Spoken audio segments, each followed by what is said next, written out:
In the heart of a bustling city, Max, a sleek, grey cat with a keen sense of adventure, found his forever home with Dr. John, a dedicated chemical scientist. They shared a peaceful life, full of warm companionship and mutual affection, inside the sprawling, cluttered confines of John's laboratory. The walls of the lab were lined with vials and equipment, and Max had grown quite accustomed to the gentle clinking of glass and the soft hum of machines. One ominous day, an unprecedented disaster struck. A zombie virus, both rapid and ruthless, began to spread through the city, turning the bustling streets into ghostly lanes of wandering undead. Amid this chaos, Max began to show alarming signs of the infection. His eyes turned a deeper shade of red, and his movements grew staggered and unnatural. Dr. John, with his heart sinking and hands trembling, realized what was happening to him. Fearing the worst, but hoping for a chance at survival for his cat, he opened the lab door and tearfully let Max run for his life.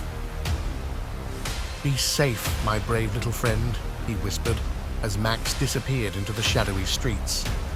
Outside, the city was a terrifying labyrinth of danger. Max, driven by instinct and a will to survive, found himself face to face with hordes of zombies. But Max was not just any cat.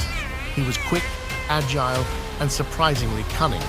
He fought bravely, dodging the grasping hands of zombies and using the debris-filled streets to his advantage.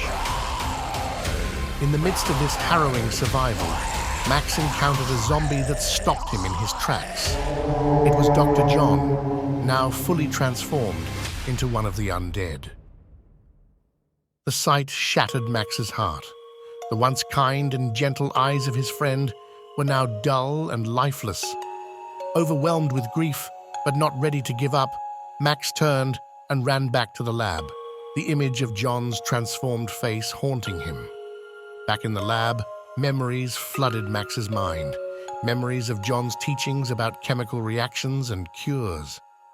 Amid the flickering lights and the soft ticking of the clock, Max made a resolute decision. He would not let this be the end. With a clarity that seemed beyond him, Max began his work on an anti-zombie cure. Using his paws with surprising dexterity, Max mixed chemicals, following the procedures he had seen John perform so many times. Days turned into nights, and nights into days, but Max worked without rest, driven by love and determination. His efforts, fueled by an extraordinary sense of loyalty and intelligence, finally paid off. With trembling paws, Max held up a vial of liquid, the cure he had worked so hard to create. With the cure in his mouth, Max ventured out once again, this time to find and save John. The city was quieter now, a solemn graveyard of its former self. After hours of searching, Max found John in an abandoned park, more terrifying and less human than before.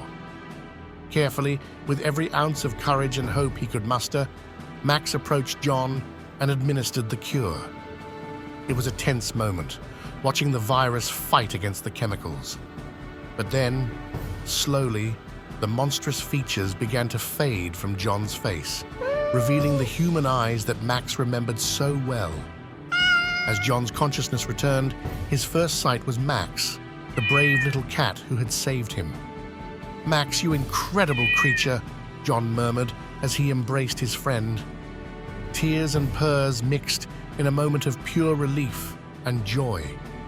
Now united, Max and John knew what they had to do. Armed with the anti-zombie cure and a bond that no virus could break, they set off on a journey to save the world. Together, they would face the hordes, turn back the tide of the apocalypse, and give hope to survivors. Their adventure was just beginning, and as they stepped out into the remnants of the world, they did so with determination and hope. The battle against the undead awaited, and together, Max and John were ready to face it head-on.